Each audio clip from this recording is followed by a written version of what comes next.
This one is called A Helping Hand, and it's set in Millthorpe, which was the home of Edward Carpenter, pioneer gay socialist. He lived openly with his partner George Merrill, and they were very well known. And they were he was also big in the Labour Party. So it was a place of pilgrimage for many gay people. One of whom who went to see him was EM Forster, the novelist, and this is about that encounter. It's 1912. It's a very sort of lazy, hot Indian summer afternoon, and we open with Carpenter sitting out in the garden in a deck chair, rather sleepy, with a bowl of peas on his lap.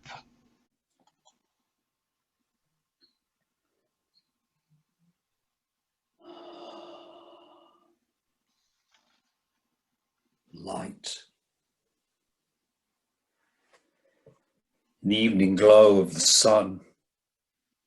All is light. Look at those leaves. A halo surrounds each one. Look through the leaves and see the veins. The leaves become translucent, alive with light.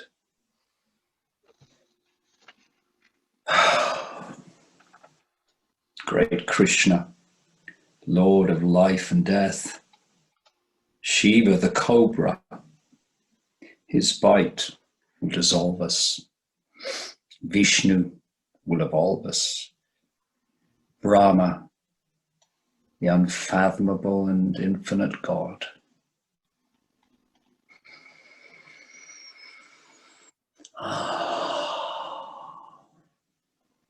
Take me, great life. When my time comes, unloose these chains, unbind these clogs and fetters.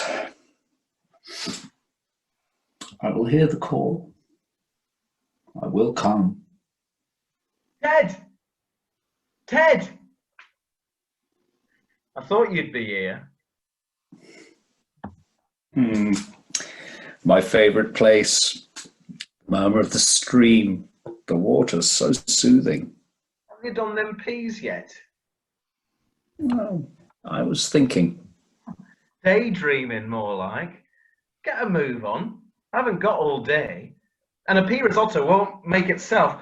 Do I have to do everything? Pea risotto? Ooh, that's a bit fancy. With turnip tops. I thought I'd do something fancy with Mr. Forster coming. Forster? Oh, I almost forgot. You get your own name next. What time is he coming? His train was due over an hour ago.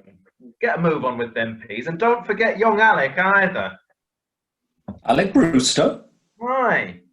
You promised that you'd meet him in the pub for a game of skittles. He's after you, you know. Wants to share your bed. You jealous? Me? Jealous? Don't make me laugh. He's a fine, upstanding lad. But could he make your tea? I think not. He kisses Carpenter. They freeze. Lights fade on them. Up on Forster, opposite side of the stage. He is hot and sweaty in a three-piece suit, carrying a suitcase, uncomfortable and irritated. I hate the country.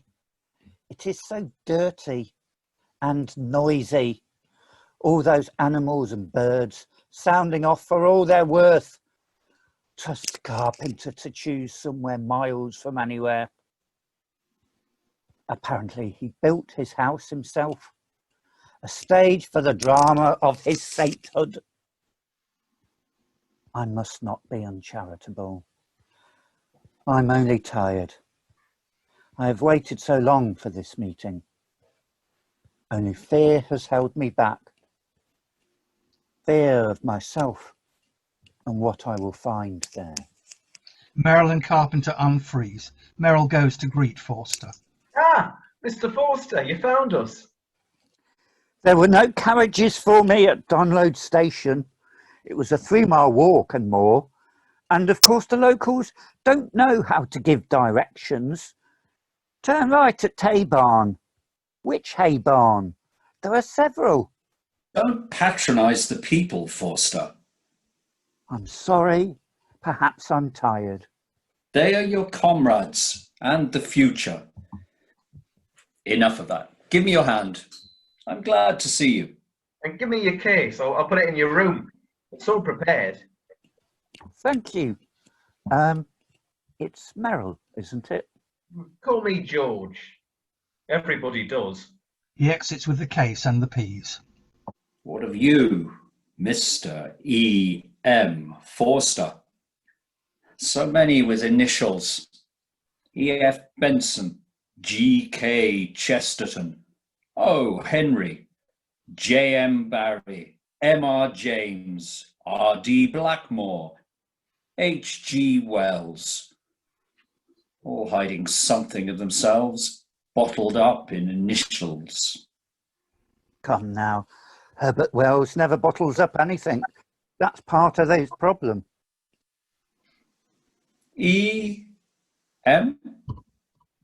All my family call me Morgan. My mother and my aunts. And shall I call you by your matriarchal name? It is simplest. Mother's in Harrogate for the cure of her rheumatism. I'd rather she did not know of this visit. Am I that notorious? You are well known through your writings. They are what made me long to meet you. But I held back, afraid of the experience. And maybe the emotion. I shrink from contact. What's your feeling on nudity? Most days I swim naked in the stream. I find it clears the mind and body. I have never been a great one for physical exercise. I can see that. What size are your feet? I am size 7.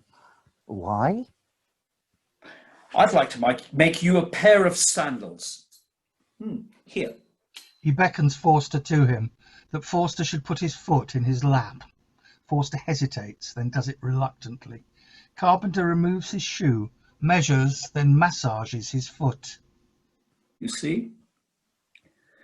So many of your chakras are blocked. There's no energy in your feet. They cannot connect with the good earth. And so, you have no roots. Forster gives an enormous yawn. I'm sorry. No, it is healthy. You're opening yourself as the flower opens to the sun.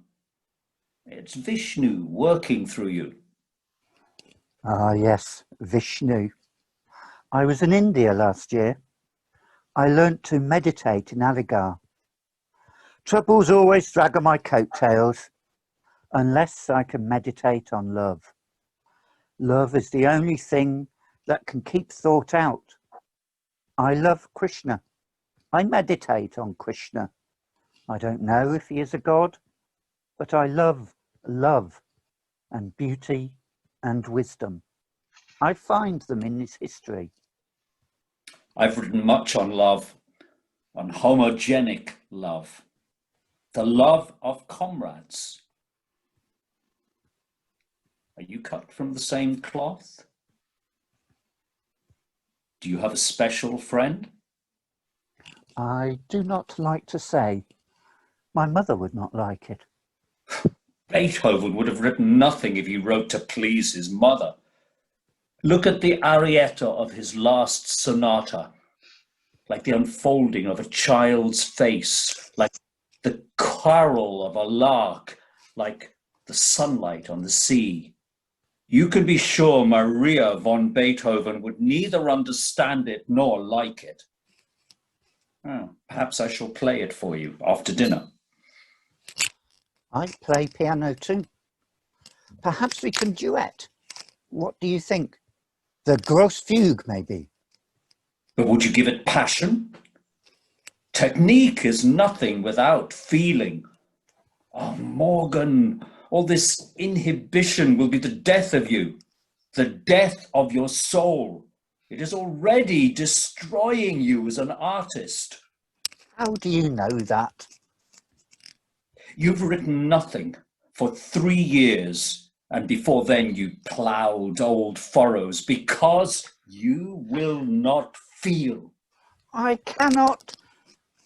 Cannot? Not even to yourself?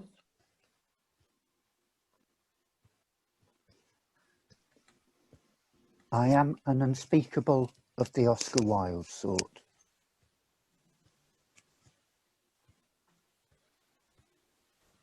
Again. I am an unspeakable of the Oscar Wilde sort. Again. I am an unspeakable of the Oscar Wilde sort. Wild. What a dreadful influence. I could publish nothing then. He set the cause of homogenic love back a generation, maybe longer. A shallow, stupid man. There was no comradeship in him. I was 16 when he was put to trial. A boy at Tunbridge School, much despised for hating games and being effeminate. I became as quiet as I could, not to attract attention, and I dreamt of my ideal friend. Merrill re-enters. Right, the peas are set to cook, the rice to boil. You work so hard, George. I have to. I'm a servant. He pays the servant tax for me, 15 bob a year, so I must earn my keep. Now, George, you know, it's just for form's sake. Stop the wagging tongues. Who's he think he's fooling? Everybody knows love. And why not? The words are so unpleasant. Sodomite, catamite, pederast. Even the pleasant words are not quite nice. Mary Jane, Uranian. I just call it pleasant. A labour of love. A love you do not hide at all. Why should I? It suits me fine. I wish I had a friend like you. Someone to stand by me, to go through life together. You will have, Morgan. Trust in me. Trust in yourself. Believe you are worthy to receive love. He puts his hand on Foster's back and pats it. His pat turns into a gentle stroke and he works his hand down Foster's back onto the top of his buttocks. This becomes slow motion, unreal. Forster turns towards the audience, addresses them, spoken, while the music describes the internal process Forster is going through. George Merrill made a profound impression on me. To touch a creative spring, he touched my backside, gently and just above the buttocks. Nothing suggestive, but still subversive. I believe he touched most people's. He was like a cat, always rubbing up against all and sundry. The sensation was unusual, and I still remember it, as I remember the position of a long vanished tooth. It was as if he were taking ownership of me. No, not of me exactly, but of my psyche and my fear. This is what it feels like to have a lover. I felt the heat of it, the playfulness. It was Krishna playing as he played with the milkmaids and stole their clothes while they were bathing. Who ever heard of Jesus playing? Jesus never played, and that's why I can't take a Christian God. Krishna must destroy to build you up and make you new. It was as much psychological as physical. It seemed to go straight through the small of my back into my ideas without involving my thoughts. If it really did this, it was an example of yogic mystic thought, the like of which Carpenter believed. It showed that this was that exact moment when I conceived. I was determined that in fiction anyway, two men should fall in love and remain in it for the eternity that fiction allows. The wall between subject, object, falls away with higher consciousness. It touches, hears, sees, is all that it perceives without motion, change, or effort. But with the vast, unprecedented joy to cosmic and universal parts of man. Tell us a story, Forster. Tell us a story, Morgan. A story full of hope. A story full of light. A story full of light full of love, and rapture. It has to have a happy ending. Yes, it has to have a happy ending. A happy ending is imperative. Forster puts his arms around Merrill. They become Maurice and Alec in the novel Maurice. Carpenter is the narrator. A church clock chimes 4. His heart leapt, alive, and shook him to pieces. It cried, "You love, and you are loved." He stood for a moment entranced, and laying his hand very gently on the pillows, answered. They kissed, scarcely wishing it. I think you're beautiful. The only thing of beauty I've ever seen. I love your voice and everything about you, down to your clothes and the room you are sitting in. I adore you. They embrace. They slept apart at first, as if it worried them being near. Towards the morning, they began to creep so gently to each other and woke so deeply in each other's arms. Sir, the church has gone past 4. Not sir, I am Maurice. Maurice. But the church is... Damn the church. Did you ever dream of some fine, strong, imperishable friend? Someone who will last your whole life through, and you through his life too? I suppose it cannot happen outside sleep, if truth be told. A happy ending is imperative. I do so long to talk with my arms around you, share with you everything, and it now seems sweeter to me than words can say.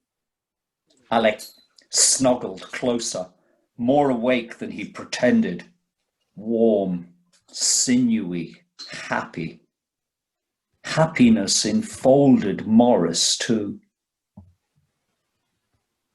Time to get up, boy.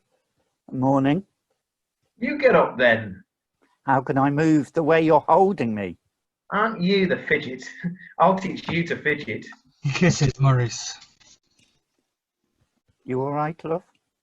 You comfy there? Rest your head against me there, the way you like it. That's it, more. And don't you worry. You're with me. Don't worry.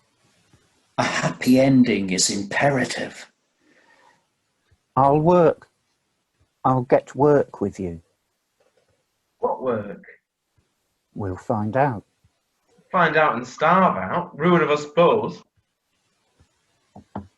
Happy ending. I don't care. I see anyone face anything. It's the start of getting free. Maurice knew what the call was and what his answer was. They must live outside the law, outside class or family or money. They must move to France or Italy, where men unite and do not go to prison, for England never will accept the twists and turns of human nature. It Has to have a a happy end. happy ending. Maurice had confirmed his spirit in its perversion, cut himself away from all the rock of normal social man. We must work Yes, work. And and stick, stick together, together, hand hand in in hand, hand. till till death. Krishna has spoken, broken and restored, destruction and creation. The timorous millions own their stuffy boxes, but never their own souls. But we will own the earth, the sky, each other.